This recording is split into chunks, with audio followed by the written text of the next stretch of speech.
here on our live session with Intelligence, Women in Leadership, Winning by Turning Challenges into Catalysts. You're here with me, Olivia Higgins, and on the live, let's also welcome our co-host for the day, mentor and educator, Carolina Iliam. How are you today, Carolina?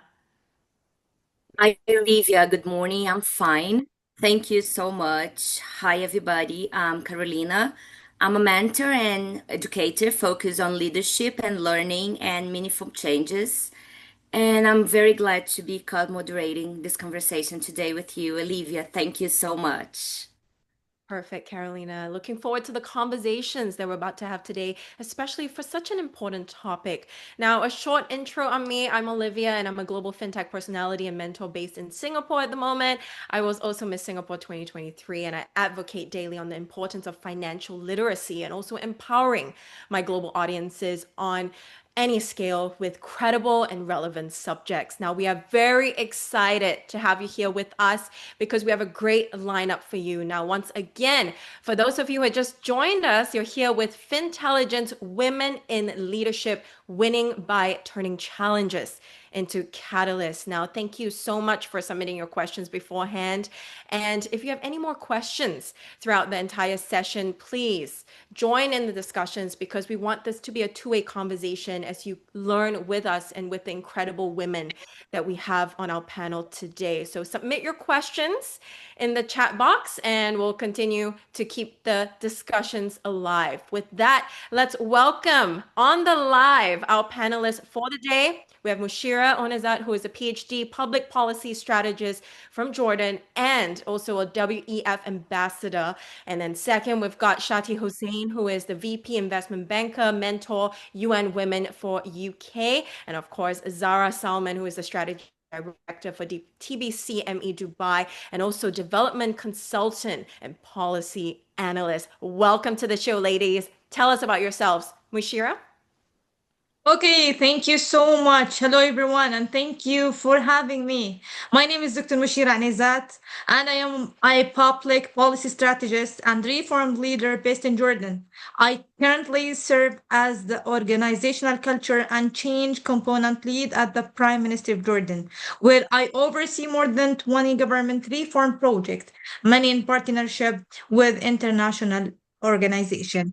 Okay, just let me shed the light on my key recognition, which is include monitor women in GovTech Challenge GovTech initiative, which is a GIZ initiative, and I was selected from a global pool of over 400 applicants to provide a strategic mentorship to women leading digital transformation in the public sector. This international initiative supports female leadership and innovation in the government technology. As well as I'm ambassador of Women Economic Forum. I am a Jordan country chair. I'm the head of Jordan country chair in G100 Global Network.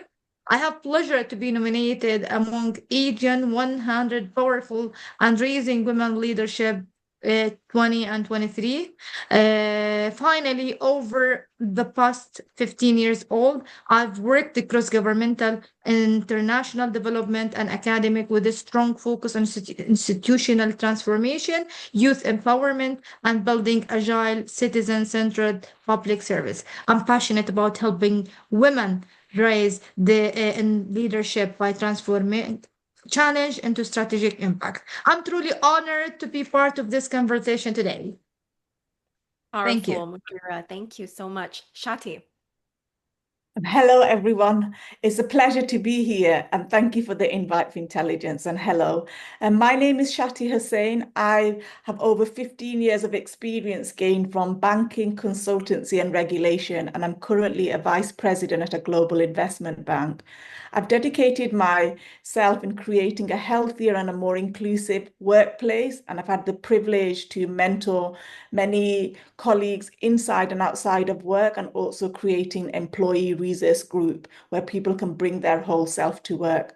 I'm extremely passionate about gender equity and female leadership. So this is a topic very close to my heart. And finally, I'm really, really proud to say that I'm currently a UK UN Women delegate. Thank you. Love that. And of course, Zara.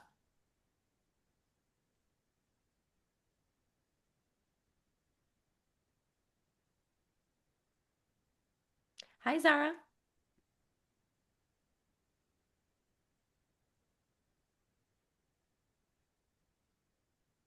Do you hear me? Perfect. Okay, great. Perfect.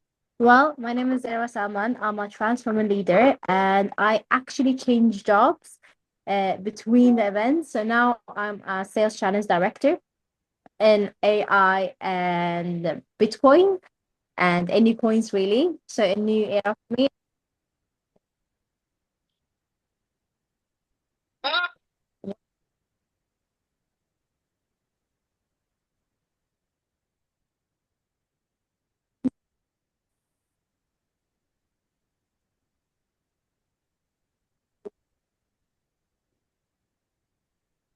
Help keeps helping the women's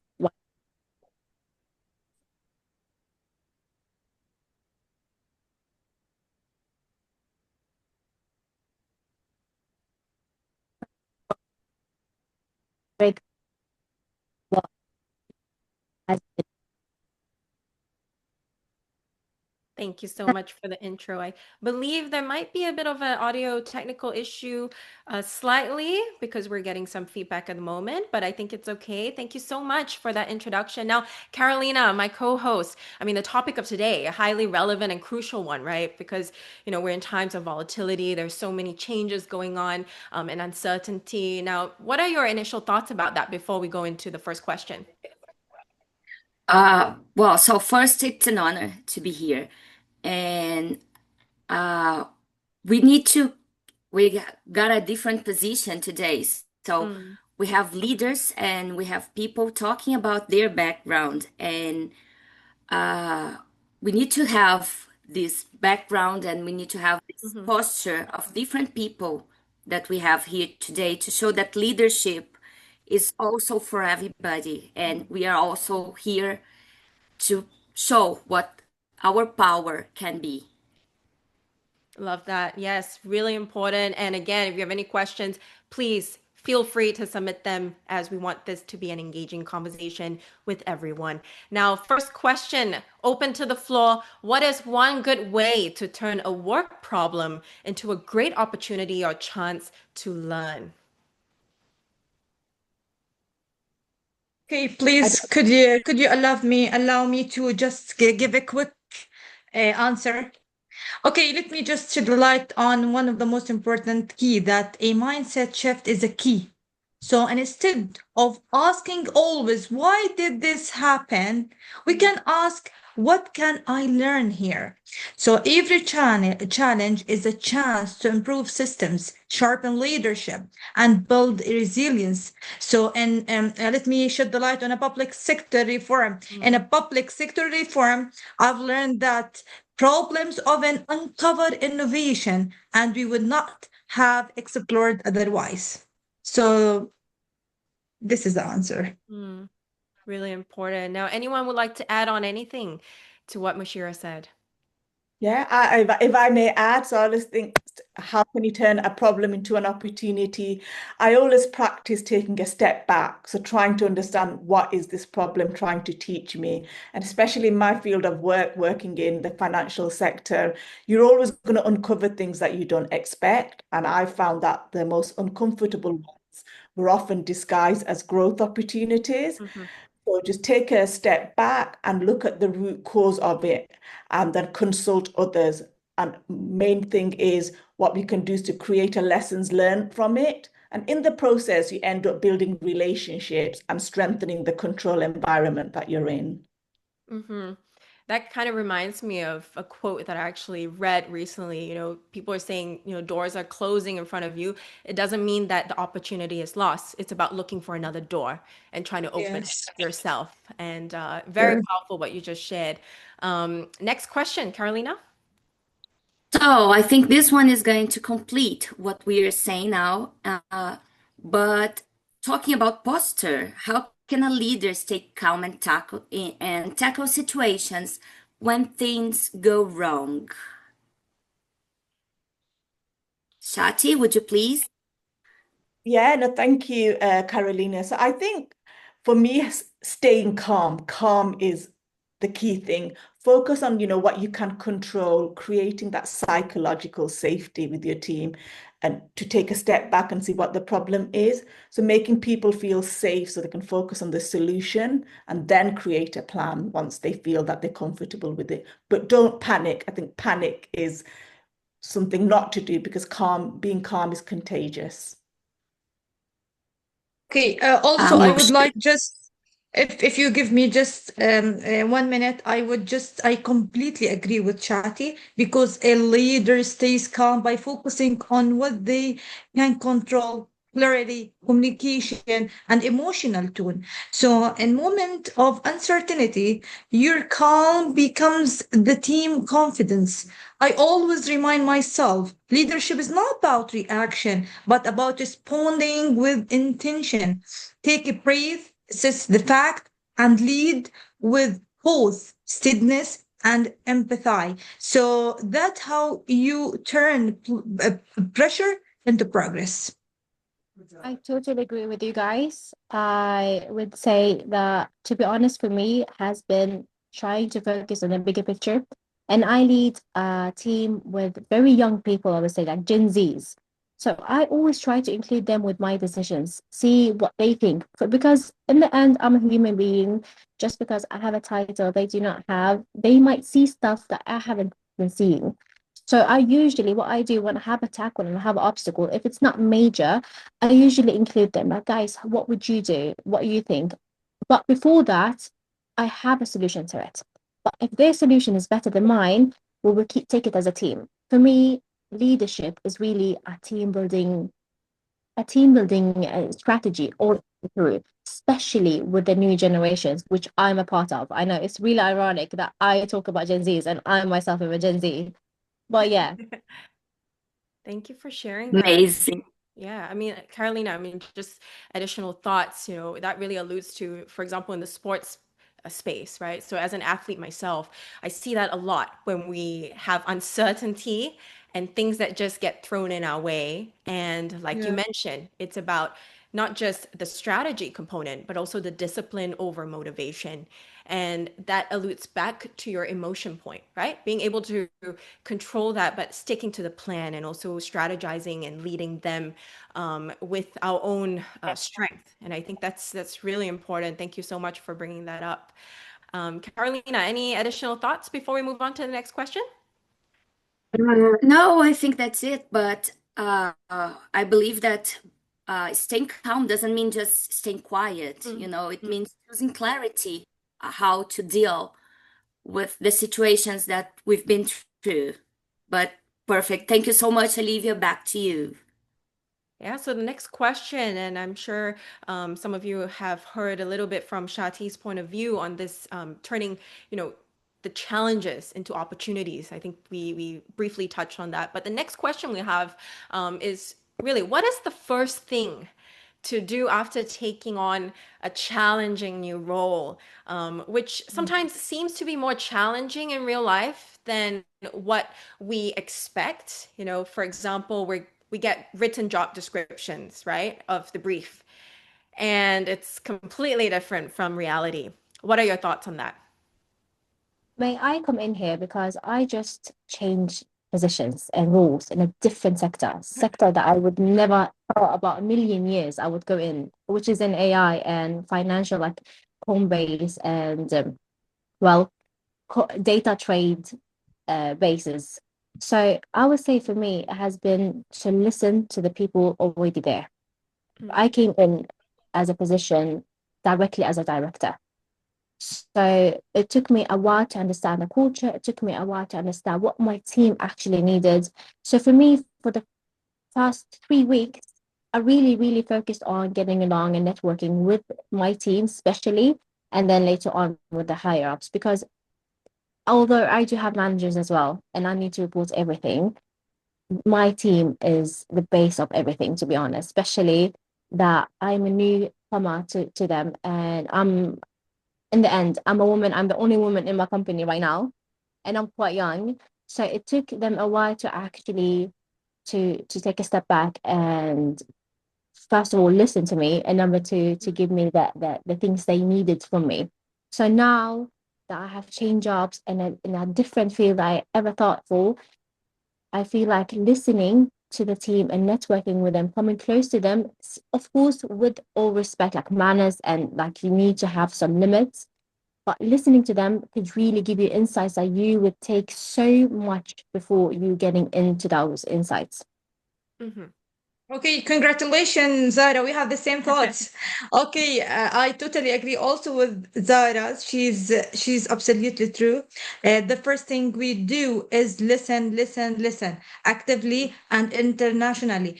So before making any change, I take time to understand the team, the culture, and the unspoken dynamics. So it's important to ask thoughtful questions, identify early wins, and build the trust. So leadership in a new role isn't about proving yourself immediately.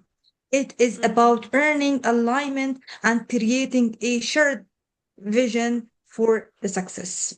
Mm-hmm. Absolutely. Yes. Any more thoughts on this? I was just going to say absolutely what Zara Mm. and Mushira said. Listen, listen. For someone like me, I Yes. need to listen more than I speak. That is one of the things. But Mm. even taking a step back, I think believe in yourself. The reason why you're in this new role, albeit challenging, is there was something that the company who hired you believed that you have Mm-hmm. already and you can build upon. So I think that's the key thing is you're here for a reason. There is something that you've got that you have to offer. Mm. And that as your core value. Mm-hmm. Thank you for sharing that. I just have an additional question for what you were saying. I think, for myself, I consider myself a risk taker, more of a risk taker. So I think, when we get something new, I think my tendency, instead of just listening, is to kind of dive straight into the deep end. So I guess the additional question from this question is, how do you judge timing, right? Like, when do you know, okay, I need to take this opportunity now before it's gone? Yes. Or, is there, a period that you use, or maybe a strategy that you use to actually align yourself first? Any thoughts on that? Okay. Can I? There is a study which is I found really interesting. Women usually in any work space, they do Mm-hmm. not take and they do not pride themselves on what they do, or they feel like, oh, what we're doing is not worth as much as others does. In the Mm-hmm. same position, if a man holds it and a not downgrading man, usually he prides himself on so much, like I am doing this and I am doing that. So he makes a voice for himself. Mm. Well, the timeline, the reason is because usually we take more time to understand and realize, like, or actually analyze how the workspace is before we feel like we have the right to step in and take charge, even though we have the positions, just like you said, Shati, even though we know like the positions and what we do, what we bring, and that someone actually values us. Women usually take longer time to take initiative in a sense of, am I doing enough? So Mm. everything she does, she thinks about it twice or three times more than a man, which is a really interesting study that we made in Harvard. Highly recommend you to read it. But yeah, so the timeline, to go back to you to your question, Olivia, I would say, to be honest, don't be afraid. What Mm. can happen? What can go wrong if you take initiative and it goes wrong, and it doesn't really go the way you were planning? First of all, you learn something. Second of all, it just proves that you're human, and you shouldn't, the old thinking of being a leader and never do something wrong and never say something wrong, Mm-hmm. I think that's over, to be honest. I think that's way, way over. But making yourself vulnerable and making yourself honest, like honesty is the key point in any Mm. relationship I have with my leaders, with my spouse, with my friends. But yeah, these kind of thoughts I was trying to share because we don't take enough space. We should take more space. Mm-hmm. Really important. Thank you for your answer for that. Carolina, on to you. So, sometimes the door are not that open for us. So, how to grow a business when there's no bank financing and no external investors? What are we Mhm. supposed to do? Look, we are women, so we are creative. So when funding is isn't available, I think creativity becomes your capital. I believe in creativity. I believe in innovation. I believe in youth and women. So accordingly, focus on building strategic partnership, leveraging digital tool, and delivering value constantly. Start lean, prove your concept through small wins, word of mouth, and a loyal customer base. So I've seen amazing business grow through grit, not grants. So resourcefulness often matter more than resources, if you agree with me. Yeah, no, I absolutely agree. I think you've got to be resourceful, especially I'm a mother, and being resourceful and thinking on your feet is absolutely what helps. And sometimes I feel that constrained environment is actually where it sparks growth. I've lived through examples where I've worked in global banks where during COVID, we've had to implement strategy and control that Yes. usually we had 12 months, but we did it in 2 months because the government required it. We were in stressed environment. So it goes to show when sometimes you've got to do it, you think outside the box and you do it, you revisit your business model. But usually it sparks growth when you're in a stressed environment. And if you're prepared for that, it is very rewarding. As well as also, just let me add thing, if you allow me. I think that people invest emotionally before they invest financially. Even without external funding, a clear purpose and constant action can attract attention, build trust, and eventually draw and support financial or otherwise. Some of the most resilient business are bootstrapped.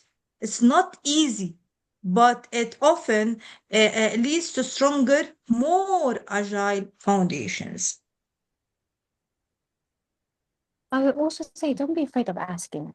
Just a simple question like, hey, I have seen your business. I think we can cooperate. I need this from you. You would need this from me. Just asking, especially that we live in an era where everything is more or less digital. The human touch is less and less.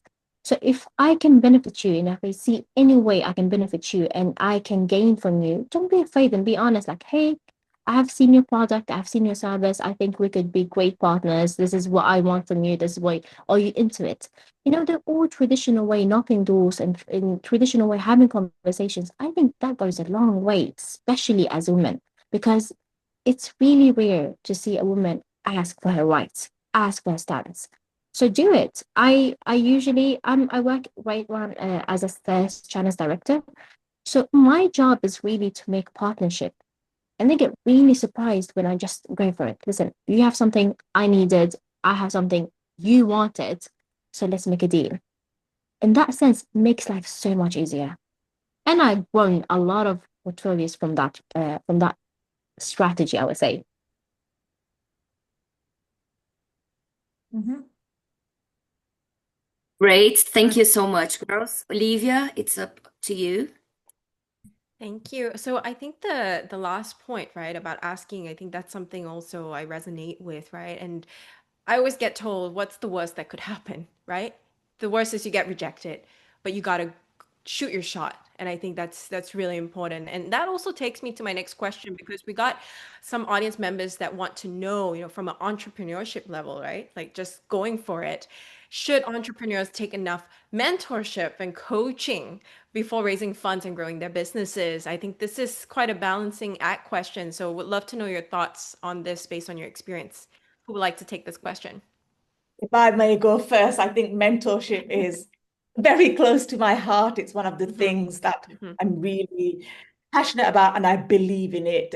1000%, 1000% mentorship will sharpen your strategy. It'll stress test your pitch before you go to the boardroom, before you raise money. So I always advise founders, to face the tough questions with your mentors. Ask them, get them to ask you questions that you're uncomfortable Hmm. with because it's cheaper to learn when they're being honest than learning it in the boardroom when it's too late. So mentorship, 100%, definitely. Yes, yes. Also, let me insist that mentorship isn't optional. It's a strategic assist before raising funds. Entrepreneurs need clarity on their values, propositions, business model, and the growth path. Mm-hmm. So, and also a monitor help sharpen all of that. A good mentor will challenge your assumption, prepare you for uh, uh, for uh, for answer investors question and help you avoid costly mistakes. But more than advice, and otherwise, mentorship open doors. Investors do not just invest in ideas; they invest in people. So if you walk into a room with with a confident clarity and a refined pitch that often reflects the guidance you have received behind the scene. In my experience, those who take mentorship seriously raise smarter money, not just faster money. Mm. I Really. agree with you. I totally agree with you. I also would advise to have a mentorship because life is happening. You're not only growing a business, you're growing a life. You need the emotional support that you would get if something happened because one day is for you, the second day is against you, Mm-hmm. especially with new businesses. I have seen so many new businesses fail from point A to C when they have gotten the funding, when they have gotten everything settled. But when they expand so much, they feel so overstressed and they don't have anything to rail back on. Mm-hmm. Went from having your own packages now to having your own factory. You haven't really gotten the chance to actually understand what's happening around you. So I would say a mentor is not only just for the business, but also for your sanity, because you have a life going on behind. You're a mother, you're a woman, you're a leader, you are a sister, you are a daughter, whatever you are, you have a life except your business. So don't forget that. And sometimes we need just to hear the most obvious things like today is a bad day, tomorrow's a good thing. Just to Mm-hmm. hear it, sometimes it's like a pat on the shoulder. Mm-hmm. Absolutely, like that live mentorship, like you mentioned, because both men and women, we wear many hats nowadays, right? And the roles are interchangeable. And I think just having that solid mentorship long term will be really helpful. And of course, Moshira, you brought up a really important point about core value system and also challenging our own assumptions. I think for myself, mentorship has offered me the opportunity to really check out my blind spots and like things that I don't even see. And I'm like, wow, you actually pointed that out. And I think the core, I guess the tying thread that we go with mentorship is growth and improvement and always constantly being on a progress loop. So thank Good. you for sharing that. Carolina, Good. what's next? Just to add something about Of that, course. Olivia, Mm-hmm. uh, as a mentor, I would say that the main point there is to get a mentor who challenges you, Mm-hmm. not only to Yes, confirm your pitch, so find someone who challenges you. And Absolutely. exactly. talking about challenging, which skill matters most in thought talks with senior bosses? Love that question. Perfect.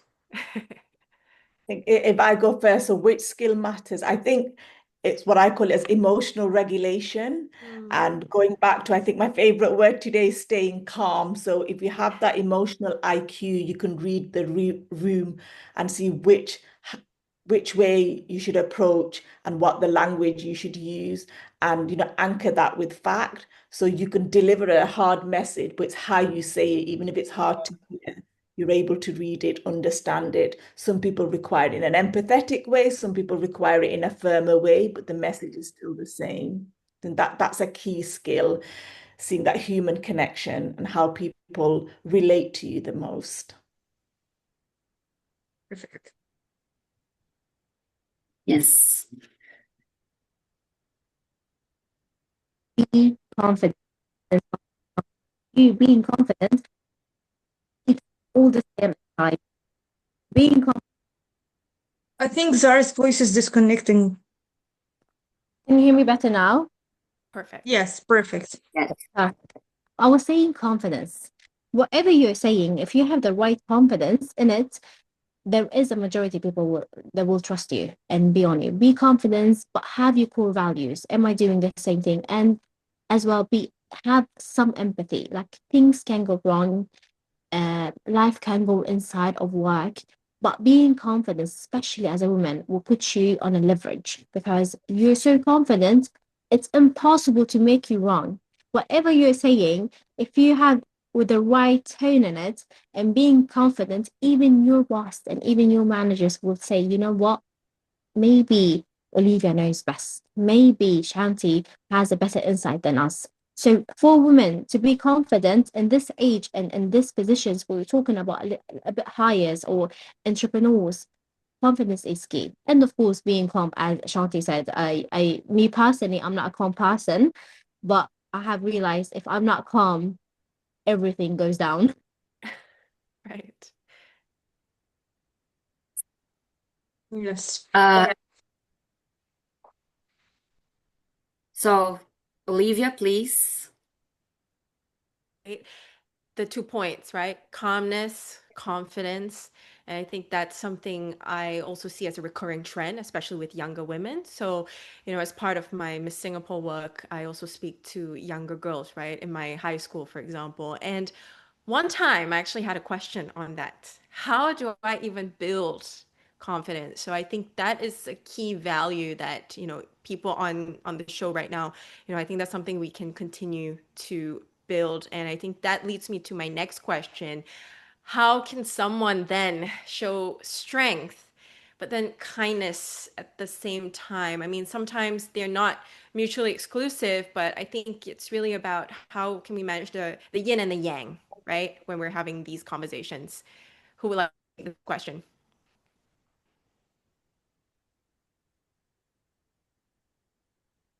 Perhaps Shati? We can start with, Okay, just let me. right. Okay, could I start, please? Of course, Mashira. Okay, look, let me tell you something. Is the most critical skill in tough conversation with Mm-hmm. seniors leader is a strategic communication, grounded in emotional intelligence. It's not just about what you say, Mm-hmm. but how and when you say Absolutely. it. So start by understanding the pressure your boss is facing, what keep them up at night, and then frame your point in a way that align with the bigger picture, not just your department or personal needs.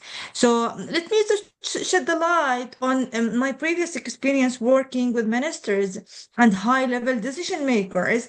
I found that the preparation is the key. I Mm-hmm. go into those conversations with data, clear outcome, and a calm tune. But more importantly, I led with intent, not emotion. So even when delivering hard truths, if you show that your goal is shared success, not personal win, the conversation becomes productive instead of tense. Mm-hmm. Yeah, Yes. I It's think what crucial. Dr. Mashira was saying is, and I absolutely agree, is you can say no firmly and still be kind. It's setting that Yes. boundaries and you're leading Sure. with care and you're showing that human side, but you're Yes. still serious about what you want to deliver, what your objective is. Mm-hmm. You don't need to say it in a way that people feel uncomfortable, but they know where they stand with you. And I think Mm-hmm. that's the key thing because it is, you're a leader for a reason. It's not because you know the process back to front, but it's because people trust you. And that's where that Right. kindness comes in with the position that you've been given. Right. Okay, also, just I want to shed the light on that strength is not the absence of emotion, it's Mm-hmm. the mastery of it. So you can lead Love that. with this, yes, decisions while still being human and inclusive. In fact, Mm-hmm. that's real power. Mm-hmm. And so you would say Yes, they're complementary, right? You can do yes, both yes, and really you remind people as well that they can trust you but also respect you at the same time. I think that's what we're really getting at, right? exactly. 100% dear. Love that. Now, Carolina, on to the next question. So, about managers and directors, Hmm. what small step helps women move from from directors faster? Hmm. How can you improve? How can you grow? That Visibility is the secret. exactly. Yes.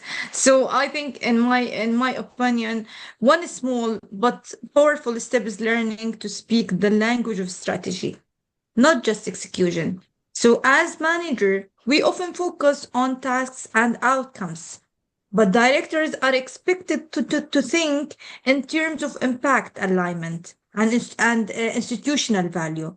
So when women start framing their work in terms of how it advances to the organization mission, they get noticed. In meetings, I think in meetings, don't just report what your team did. Connect it to the bigger picture. Ask a strategic question. Offer solutions across the function and make your leadership visible. So visibility is the secret. That maybe shift in mindset and language is what accelerate advancement.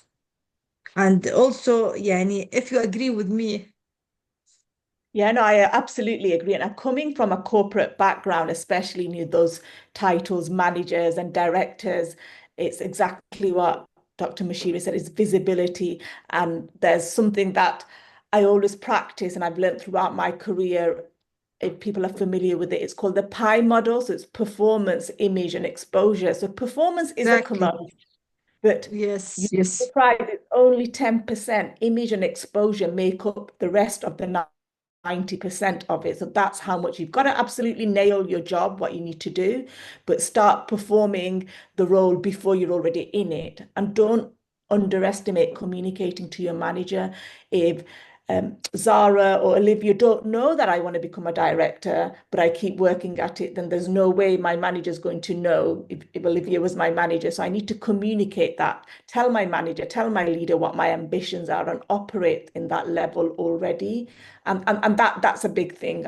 I think, especially in the corporate world of the workplaces, don't be shy, show people. And the shift from being, say, a junior role to a manager or a director when you got that exec level is to think the consequences of not doing it. So when you're given a job, what would happen if I don't do it?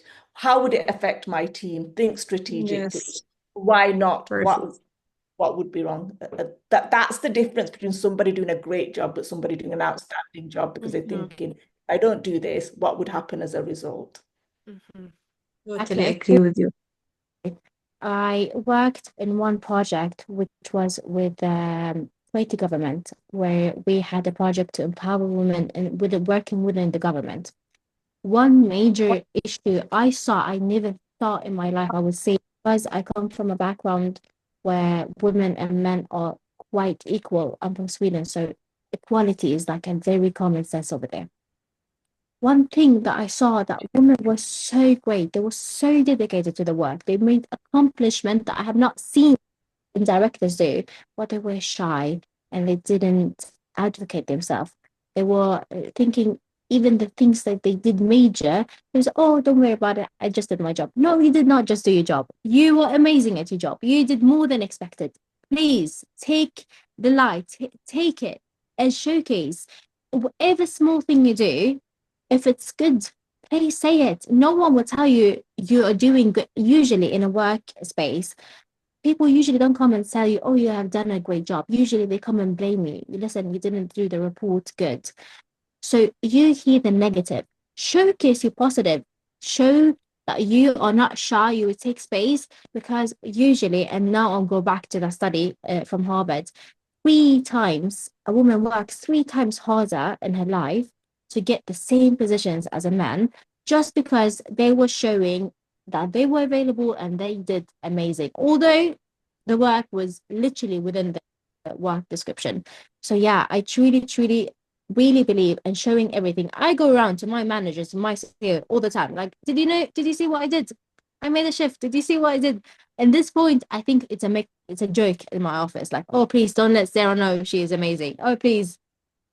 So take space, showcase, and don't be shy. Whatever you're doing, you are doing it most probably 10 times better than anyone else. Mm-hmm. I always tell my mentees what Zara is saying is it's not bragging if it's a fact. If you've delivered it, you've delivered it. You're not bragging it, own it. Mm-hmm. This is your Mm-hmm. achievement, your accomplishment. A man's not going to say it, whereas we are too humble, too shy. But when you've achieved it, say it's contagious. People will believe it. And that's what gives you that conviction. Okay. Olivia, next one, please. Yeah, so I think that even online, we're so used to the words like imposter syndrome. We've got a lot of people being educated about different themes and issues that people face.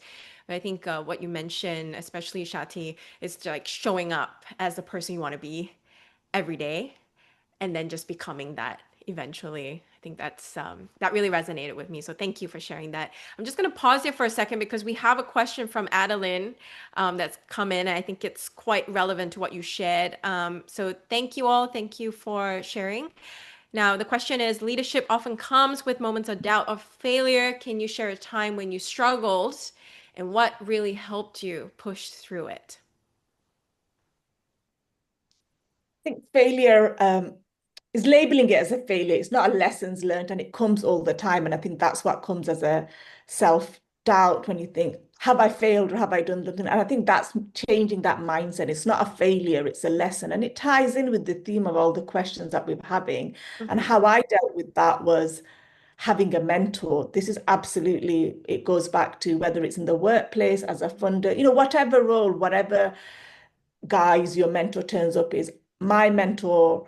I was able to talk through with them. They happened to be in a different area. My mentor was a Caucasian man, so he didn't look like me or have the same experience, but it was really great to talk to somebody that provided that. And I think that's when I've had wobbler, because career isn't linear, that's when mentorship help, and that's where you can change it around and what you've learned from it. So that's where Mm-hmm. I think I've been my turning point in certain parts of my career is when I've had somebody from a different part of the organization completely doesn't know anything but give me that advice and that support. Mm-hmm. Mm-hmm. Okay, please. Yes, let me say that yes, leadership is full of high stakes decisions. Mm-hmm. And with that comes doubt. One moment that stands out was early in my role leading multiple reform projects across government. We faced unexpected resistance, tight timelines, Mm-hmm. and political pressure. I remember questioning whether we could deliver real impact in such a rich system. What happened me push through was twofold. First, reconnected with purpose. I reminded myself why the work mattered beyond titles or bureaucracies. Second, I've learned or I leaned in my team. Mm-hmm. So I asked for their insights, Mm-hmm. shared my concern transparently, and together we co-created solution. That moment taught me that strong leadership doesn't mean having all the answers. It means creating space for answers to emerge. So doubt can be a compass and it forces us to reflect, to grow, and to lead from place of humanity and courage. Mm-hmm. I agree with you. Yes. Hey, this is really, I trust and believe in like having a mentor is the key to actually have sanity. But sometimes when we don't have anyone to talk to and we can't share our insights and we can't, when it's a burden in your heart and you need to fix it. For me, I usually write down. I write down what is my objective? What am I doing? What I'm doing? Not the titles. What is the thing I'm trying to achieve? Is it more money for the company? Is it Yes. a better community? What am I trying to achieve? And then for me, I love to have dots, points. I can check them off. Okay, number one, I need to go, and even simple things I love to do, to-do list. Wake up at 6:30 and like even my coffee, I like get my coffee from this place because this place makes me happy. Those kind of things usually give me my sanity back when I don't have anyone around me. I traveled from place to place. I travel all the time. Sometimes we forget what our mission is and why we're doing what we're doing. I keep reminding myself, okay, am I doing it just because I'm getting salary in something out of it more? And if I feel like I'm blurred and if I feel like I'm alone in it, I usually take consult in my paper and pen and just write it down. If I see something that needs to be fixed with other team members, because as a leader, you cannot really go in with the negativity, like, hey guys, I feel shit today. What can we do? Usually you need to be the one like creating, especially I work with sales. So I need to be the one like, come on guys, we can do it, whatever objective we have, whatever key points we need to be doing, we can do it, we can achieve it. So for me, paper pen has been my saver, even in flights, even like when I'm having a meeting and I feel like, oh my God, hold up, I cannot focus. Paper and pen. That's it. Right. Perfect. The reflections of it, and also, really prioritizing the team and their feedback and what you mentioned as well. What are your objectives? So important. Thank you so much again, Adeline, online for your question. Now, that just leads to the extension question, which is you've made a mistake at work. How do you rebuild trust? Who would like to take this? Okay. Okay, if you allow me, I will start, please. Look, honestly speaking, rebuilding a trust starts with ownership. Mm-hmm. So don't deflect or explain it away. Acknowledge the mistake clearly and take responsibility. So then shift immediately into solution mode. So what did you learn? What will you do differently? When people see that you are accountable and proactive, they begin rebuild confidence in you. So trust repaired through constant action over time. We have the transparency, follow through, and humanity go a long way. And leadership is not about being perfect, it's about being trustworthy, even when things go wrong. Mm. Mm-hmm. Thank Yes. you for sharing that. Anyone else? You have anything to add on before we move on? I think it sums it up what Dr. Mashira said is own it, accept it, take accountability and learn from it. And it's okay to ask for help. Mm-hmm. And what you mentioned at the beginning of this live as well, right? We're all human. We all make mistakes. I mean, Zara, you also mentioned that it's about reflecting at the end of the day and what will you do differently. So thank you for that. On to you, Carolina. So I think this one is going to complete about mistakes, but uh, when you have criticism, what is the best way to handle unfair criticism? Even when you made something wrong, what is the best way to deal with the criticism? I would say separate the message from the delivery. Who delivered to you, separate it. Doesn't matter, really. What can you actually take from it? We got criticism in any way form. There's something that we can build on. If it either if it's something that really is, I haven't noticed it in myself, or something that I know it by myself and I'm trying to work on it.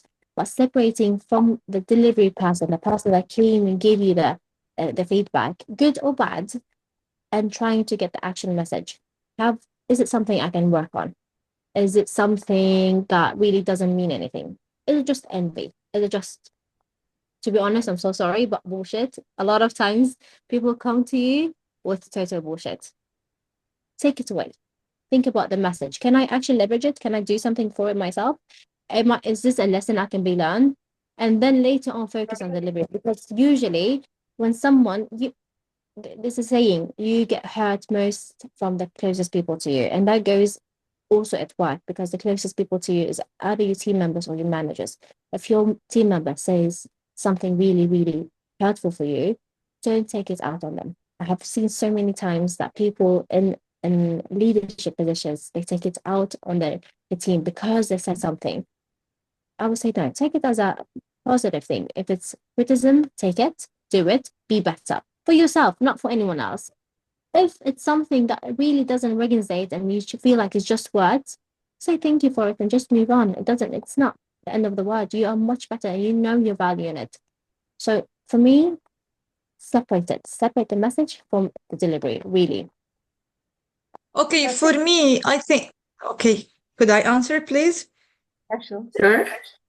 Okay, for me, I think the best way to handle unfair criticism is to pause before you react. Not all criticism deserve the same energy. I think first we need to ask ourselves, is there truth in this? If yes, Right. take it as a feedback and grow. If not, Mhm. do not internalize it. To refocus on your values, your impact, and your purpose. In Mhm. leadership, especially you as a woman, you will be misunderstood or judged unfairly. The key is to respond with the grace, not defensiveness. Mhm. Let your results speak louder than than the noise. Mhm. And remember, always remember that criticism often says more about the critic than about you. I think this is the most important. It does, especially that in our life that we are women. So we have judged unfairly. We always misunderstood in the work environment. Is that right? Yeah, sadly, I don't want it to be the fact, but there has sometimes been. But I was going to say is be kind to yourself. I think us as human beings and maybe as women, we're a bit more in tune with our emotional part is we've done 10 good things. If somebody has unfairly said the criticism, don't take that to heart. Remember the 10 good things that you did. We sometimes as human beings, we just focus on the bit that we didn't do right. Think about the things you did right Yes. and then see, okay, life isn't perfect and I've done that. I always try to remind myself, look at your wins, not just what someone Okay. else's opinion of you is. Okay. Totally agree. Also, totally agree with you. Well, thank you. Next, please, Olivia. Yes, so we talked about progressing, right, before. And I think this one's quite an important question, especially relating to some of the questions we're getting from the live audience. Once again, thanks to the new people for joining us and continue to be a part of the discussions. Now, how do you manage and respond to a conflict of interest, perhaps, between personal goals and organizational goals when it arises suddenly? And does it really need to be addressed immediately, or what's the situational analysis for this, and what do you do on your own personal basis? Okay.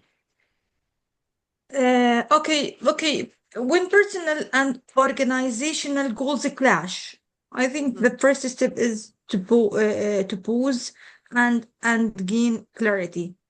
Also for me, I ask myself, is this a temporary misalignment or a deeper value conflict?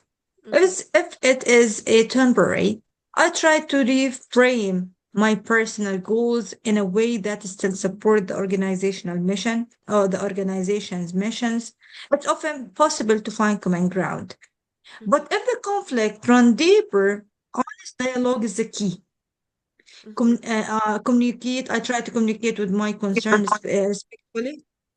propose solution, and stay aligned with my integrity. Mhm. Long-term success isn't about sacrificing your identity. It's about finding alignment between who you are and the impact you want to make. Mhm. That's where authentic leadership lives. Mhm. Yes. Absolutely. I mean, in terms of negotiating, for example, right? Because you're managing both sides of the coin here. Any ways, any strategies that you suggest? I mean, anyone else can take this?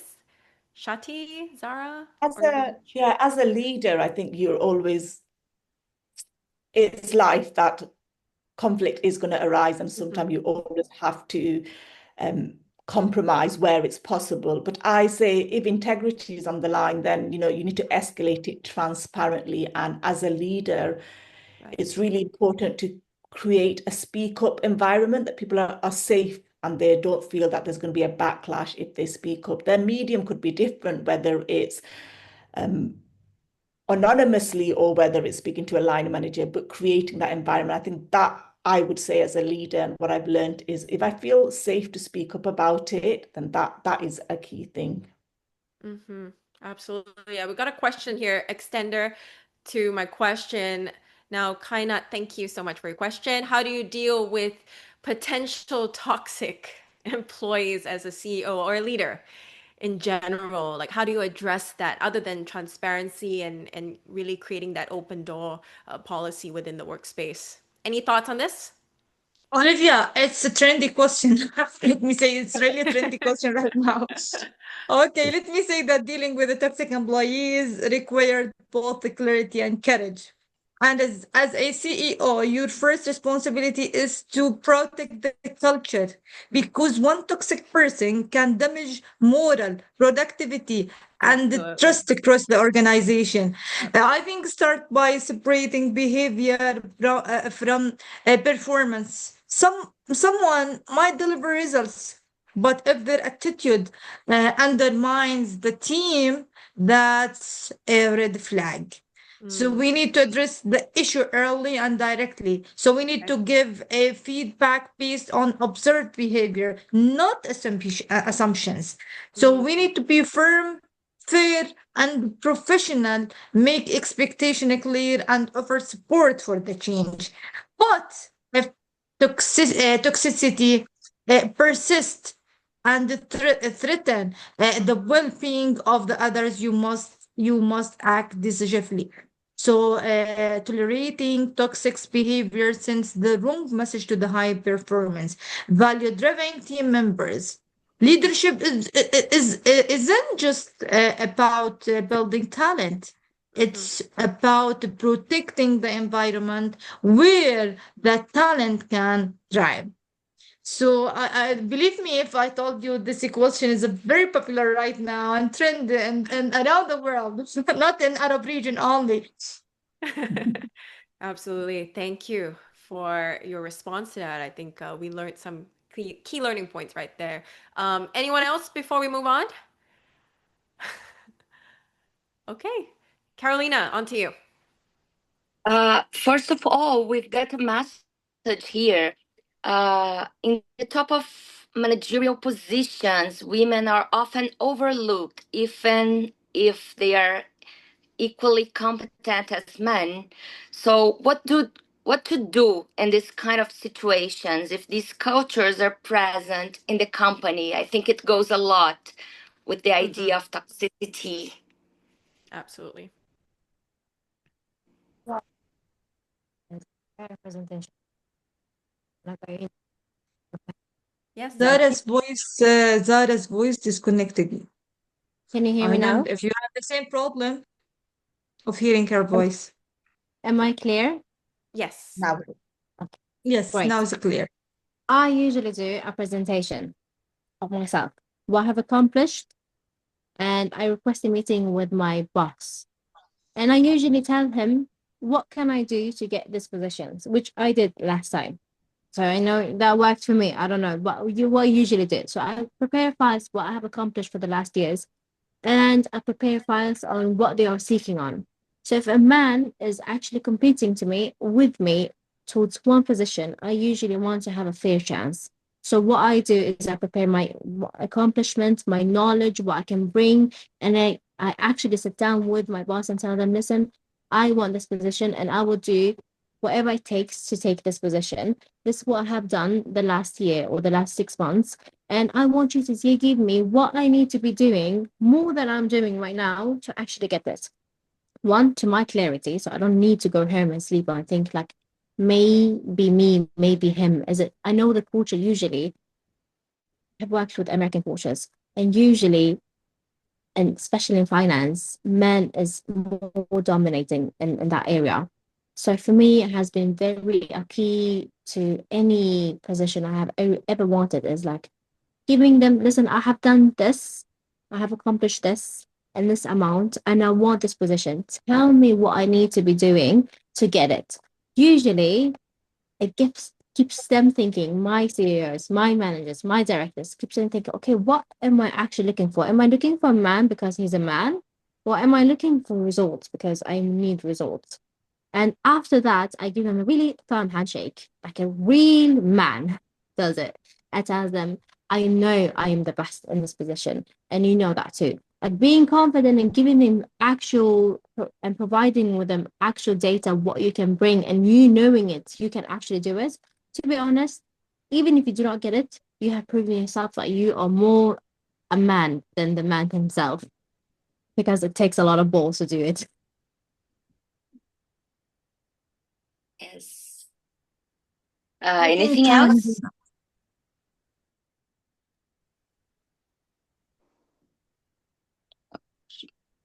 Sorry. Please, Dr. Mishira. no, I don't have something to add. I think that time is running out, or we have still time. Absolutely. So we've got just a few more questions before we wrap up. I know Yes. Okay. it's a hot topic. We got a lot of questions coming in, so thank you. Just keep them coming, and then we'll see how many we can prioritize. But yes, next question, Carolina. So I think this goes with the same idea, Zara. You were talking about your confidence. So the question is, how can leaders stop self-doubt before a big meeting? Mhm. Okay. I think Okay. leaders are no Yes. different from somebody who is a manager or isn't a leader. It's preparation. I think that is an absolute key. Is if you fail to plan, you plan to fail. Everybody knows that saying. It's a cliche, but it's correct every day if you go by that ethos. And to stop self-doubt is to visualize the room that you're in.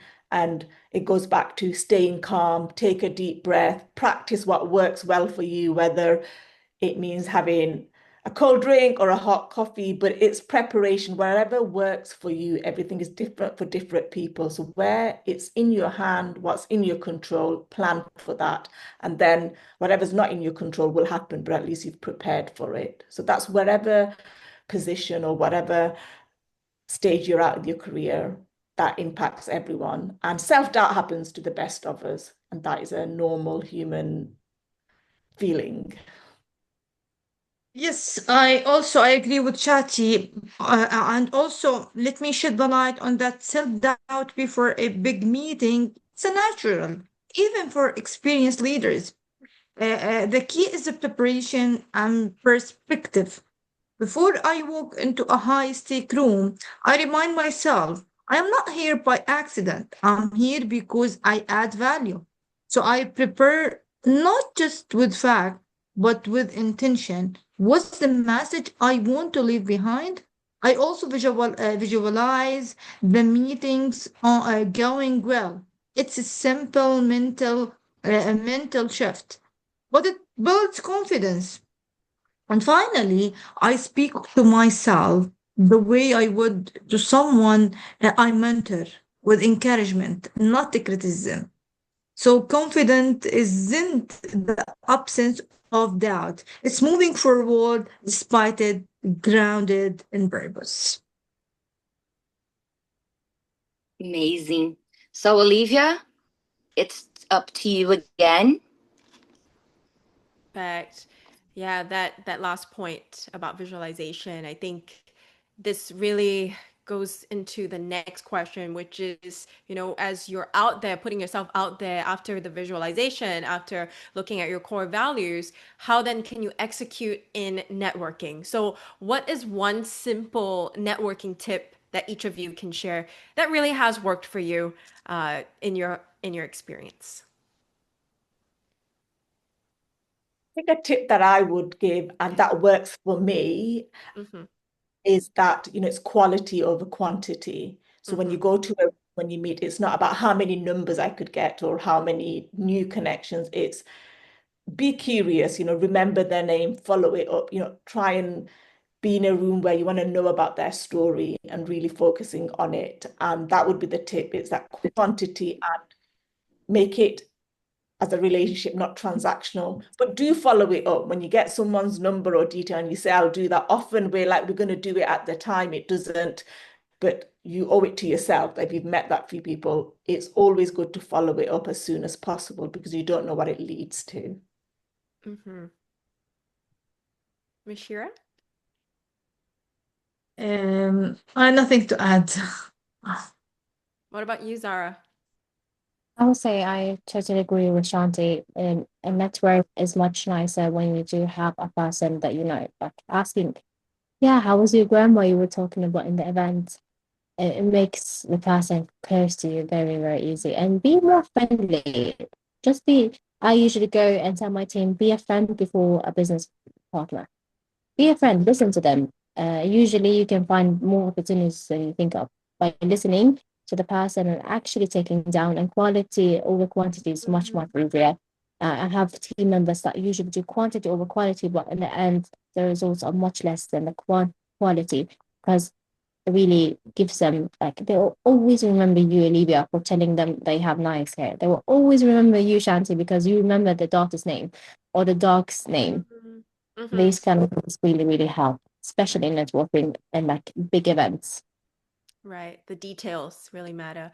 Now, as Exactly. we head into our final questions, Carolina, let's wrap up with maybe the final two questions. First question from you. Okay, so I think this is something very important about our team. So, how do you protect a team when goals keep changing? When things keep coming up and things keep changing, how to protect your team as a leader? Okay, let me also shed the light that when goals keep changing, and we always our goals may be change according of the update of the situation and the updating. So when goals keep changing, and they often do, your role as a leader is to be the anchor. You protect your team by creating clarity where there's ambiguity. So that means over communication, the why behind the changes, breaking down new priorities into manageable steps, and also shielding them from unnecessary noise.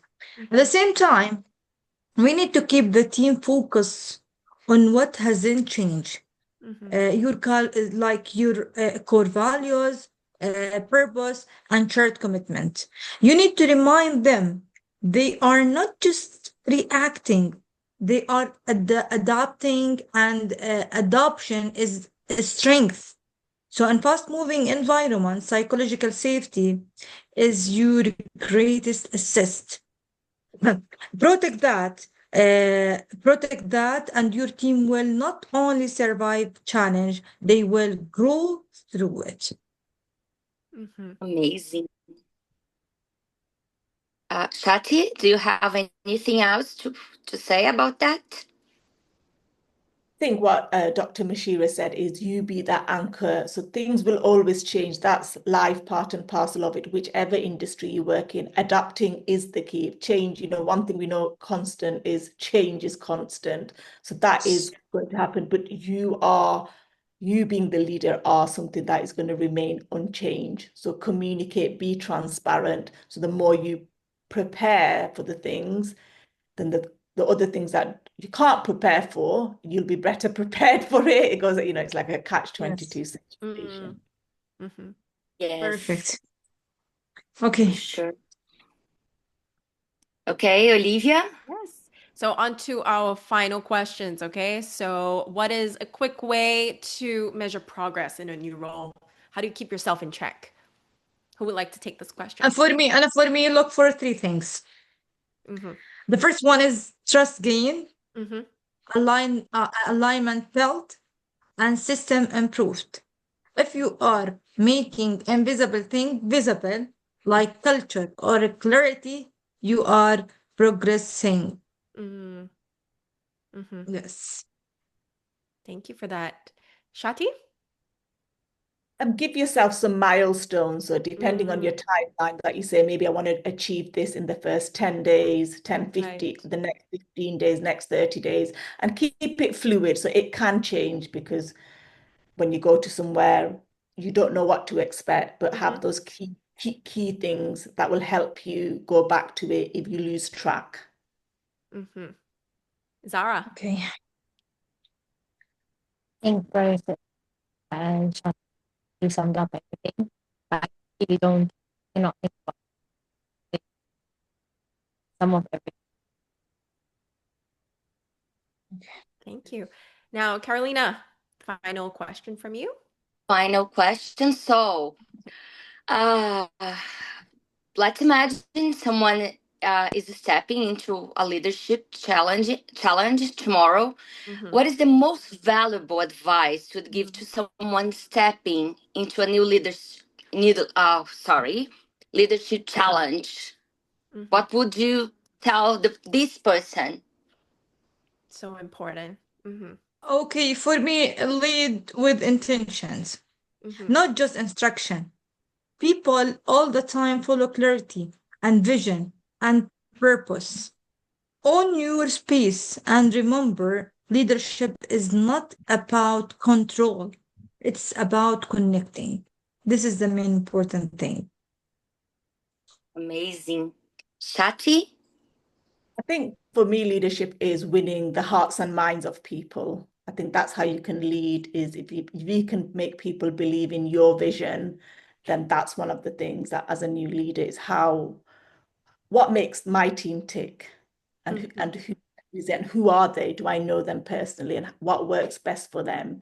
And that in that way they'll gain trust in me. I think that is innate, fundamental part of taking on a new leadership role. Hmm. Great. Zara, would you like to add something? I would say keep your mind into the bigger picture. You, as a leader, you need to focus less on the details and more about the bigger picture. The details should be supervised, not tackled by you. Take a step back, breathe, and trust that your team members and your colleagues will do the best they can because you are honest and you are always repeatedly showing what your common goal is. So take the bigger picture and take a step back. You're human. Nothing can go wrong. Amazing. Yes. So, Olivia, it's up to you now. You, Carolina. I think that's a great way to end off with the key takeaways, some of the key recurring themes we hear, setting intentions, making sure that you've got your core values right, and making sure as well that you create that environment and culture that is open and creates, like the confidence in people to actually have an open dialogue with transparency. And I think each of you being strong leaders in your own right, thank you so much for sharing not just the macro strategies, but also the micro ones in your personal day to day. And I think those are some of the more, adaptable strategies that each person can really relate to. We go through a lot of struggles daily. Right now, the world is uncertain. There's a lot of volatility. And I think, what you shared today really resonated with the times. And we really look forward to more live sessions like this to really get everyone involved in the conversation, especially learning from women in leadership like yourselves. So, thank you so much once again to the audience for joining us here today. If you want to follow everyone on here. We've got the speakers on LinkedIn, but also follow Fintelligence for the future webinars and seminars online. And we really look forward to having more discussions like this because the conversation doesn't stop here. It's just the beginning, and we want to continue to learn and grow from such live sessions globally. So, an honor being here with all of you and being able to host with my co host, Carolina. And definitely check out more sessions like this and also the replays if it's made available later for everyone. So thank you once again. Thank you, ladies. And once again, Thank you. I'm Olivia Higgins, and we'll see you next time. Thank you. Pleasure to see you. Thank you for enriching discussion and everyone who joined us today. Thank you. Bye See bye. you soon. Bye, Thank everyone. you. Take care. So thank you, everybody.